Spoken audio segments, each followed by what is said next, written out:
nongeye kubasuhuza nkomeza no kwifuriza gukomeza kugira ibihe byiza mwebwe inshuti zacu mudahema gutwara ko muri kumwe natwe.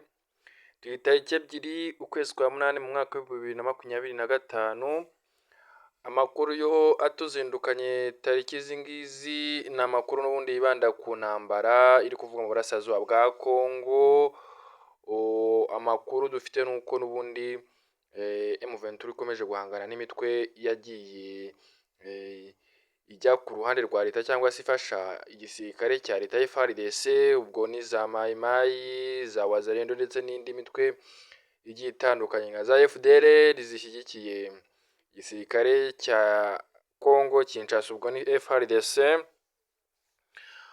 Mu makuru dufite rero ni amakuru rwose atariho ivumbi, ni amakuru y'imirwano yahanganishije inyeshyamba za M23 ndetse n'umutwe wa FDLR. Reka mugenzi wanjye Bayingana Frodouard agire icyo atubwira byimbitse kuri iyi mirwano yahanganishije izi mpande zombi. Frodouard, byagenze bite aho ngaho iri curu ko numva ngo intambara yabaye karundura, yari intambara ikomeye, byari bimeze bite? Tuguhaye ikaze kuri uyu muyoboro wa Menya TV Show. Ugize neza Kanzigas, ugize neza rwose. Ahangaha ikiri kuvugwa ni intambara itoroshye hagati y'impande ebyiri n'iricuru, aho M23 yahanganyemo n'uyu mutwe wa FDLR. Abantu bashobora kumva FDLR n'iki bikabacanga, kuko buriya FDLR n'ubundi ni umutwe utari uw'abanyekongo, ni umutwe w'abanyarwanda washinzwe cyangwa se washyizweho mu 2000. Gusa nyine n'ubundi jenoside yakorewe abatutsi mu 1994 ikimara guhagarikwa n'abahoze ari inkotanyi cyangwa se RPF, hanyuma abangaba abenshi ni abatsinzwe nk'urwo rugamba, ni abari inyuma y'ubutegetsi bwa Habyarimana, bakaza nyine gutsindwa bagahungira mu bihugu bigiye bitandukanye bikikije igihugu cy'u Rwanda. Gusa abenshi ni abagiye mu gihugu cya Kongo cyari Zaire muri icyo gihe. Gusa aba bagabo nyine baje kwiyoganiza, baza gukora umutwe nyine cyangwa se bakora nk'icyo bakita nk'igisirikare, bakita FDLR mu 2000. Kigamije, bavuga ko barwanira nk'impunzi z'abanyarwanda ziba hanze, ndetse bavuga ko nyine bayobowe nabi mu Rwanda, bashaka gukuraho ubutegetsi buriho buyoboye nabi ng'abanyarwanda, bakongera bakabusubiza ngo mu maboko meza. FDLR ikomeje gufatwa nk'umutwe w'iterabwoba mu bihugu bimwe na bimwe, rwose byamaze kwemeza ko ari umutwe w'iterabwoba. Reka ibyo tubireke, gusa nagira ngo nyine mbanyuriremo muri make mubanze mumenye FDLR yavutse se, imeze ite se, n'iy'abanyekongo.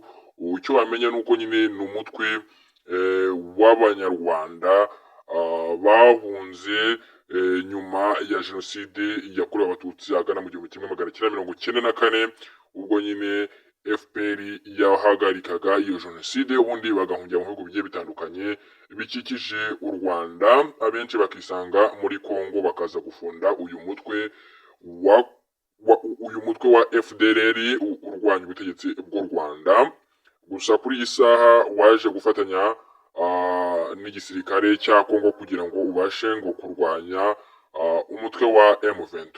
Ni imirwano rero yabereye Rucuru, ni imirwano yabereye Rucuru, aho humvikanye imbunda zikomeye n'izoroheje. Ni imirwano yatangiye mu ma saa 5 za mu gitondo kuri uyu wa mbere, ni tariki ya mbere y'ukwezi kwa munani 2025. Ni imirwano itamaze igihe kinini, ariko mu gihe gito yamaze wumvaga ko hari kuvugirwamo urusaku rw'imbunda ziremereye. aho nyine babashaga bahanganira hariya Aruncuru, aho n'ubundi byaje kurangira M23 ibashije kubatsinsura cyangwa se ikabavana mu birindiro, ubwo ndavuga abarwanyi ba FDLR, amaguru bakaza kuyabangira ingata n'ubundi bagasiga mw'utwo duce twa Rucuru bari barimo bakajya hino ho gatonya basa n'abava Rucuru. Ni imirwano itari yoroshye, ni imirwano abashije nyine gufatirwamo ibikoresho bigiye bitandukanye by'indwanyi za FDLR, ndetse nyine birumvikana hari n'abagiye bahatakariza ubuzima nubwo bataratangazwa cyangwa se nyine imibare itarashyirwa ku mugaragaro, ariko nyine ikigaragara cyo nuko n'ubundi hari abahaburiye ubuzima haba ku mpande zombi, kuko rwari urugamba rw'imbaturabagabo, ni urugamba rutari rworoshye ku mpande zombi, ni urugamba rwaberaga hano rwose i Rucuru, aho M23 yahanganaga n'uyu mutwe wa FDLR. Ndagushimiye, komeza ugira ibihe byiza, ciao ciao.